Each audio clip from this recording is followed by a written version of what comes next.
Nama aku Deandra, aku dari kelas Akuntansi C angkatan 2020. Dalam tema Optimizing the Role of Young Accountant in the Digital Era ini, aku akan memberikan beberapa pengetahuan dasar mengenai akuntansi. Apa itu akuntansi? Akan aku tampilkan beberapa pengertian akuntansi menurut para ahli dan sumbernya.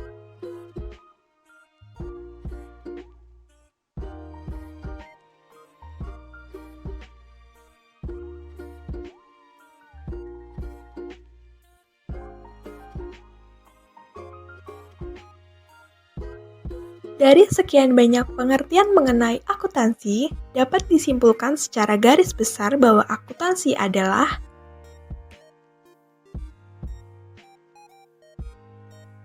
menurutku sendiri, akuntansi merupakan kegiatan yang berhubungan dengan semua kejadian yang mempengaruhi keuangan suatu perusahaan atau ruang lingkup yang terdiri dari beberapa aktivitas, dimulai dari identifikasi, analisis, pencatatan, hingga diakhiri dengan penutupan. Aktivitas ini bertujuan sebagai laporan atau informasi keuangan kepada perusahaan atau ruang lingkup itu sendiri. Menarik sekali, bukan? Akuntansi berperan penting di dalam perusahaan. Oleh karena itu, aku memfokuskan minat belajarku pada bidang akuntansi. Aku ingin menjadi bagian utama di dalam sebuah perusahaan. Dengan prospek kerja yang tinggi, mengingat campur tangan yang begitu besar dari seorang akuntan, sangat mustahil perusahaan tidak butuh akuntan. Karena siapa yang akan mengurus dan mengelola keuangan? Pasti perusahaan akan kesulitan, bahkan terancam gulung tikar. Aku menanamkan pola pikir, menjadi akuntan tidak akan pernah menyesal seumur hidupku. Sejak aku lepas dari kursi SMP, dengan pertimbangan dari berbagai jurusan, aku memantapkan diri untuk masuk SMK Akuntansi. Semakin jatuh hati dengan akuntansi, ditambah support dari Eyang Kakung dan Eyang Putri yang masa mudanya bekerja di bidang yang sama denganku.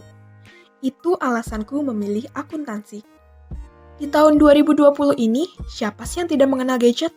Entah itu handphone, laptop, komputer, iPad, dan lain-lain. Hampir semua tahu, terutama kaum milenial saat ini. Semua harus mengikuti perkembangan zaman, tidak terkecuali akuntansi. Di era sekarang, akuntan sudah dipermudah dengan berbagai software dan alat bantu digital lainnya. Dulu, pencatatan akuntansi masih dilakukan dengan manual. Aku ceritakan pengalaman pribadi keluargaku dalam bidang akuntansi. Eyangku bekerja di salah satu perusahaan sebagai kepala administrasi pada tahun 1972. Saat itu, pencatatan masih manual, menggunakan buku besar. Bayangkan bagaimana lelahnya. Siklus akuntansi yang bisa sampai berlembar-lembar tebalnya harus ditulis menggunakan tangan. Di tahun 1980, Eyangku mulai bekerja di salah satu bank negara. Perkembangan digital sudah terasa. Pencatatan mulai dilakukan dengan komputer, walau masih menggunakan Microsoft Excel. Di tahun 2000, software SOKL, Sistem Operasional Clearing Lokal, sudah mulai digunakan. Sedangkan saat ini, sudah banyak software penunjang kerja akuntansi yang dapat dan mudah dioperasikan. Kita tidak perlu lelah mencatat ribuan transaksi dengan tangan. Sudah ada komputer, ada laptop, sudah ada scan produk, dan banyak software penunjang lainnya seperti Accurate dan Mayo.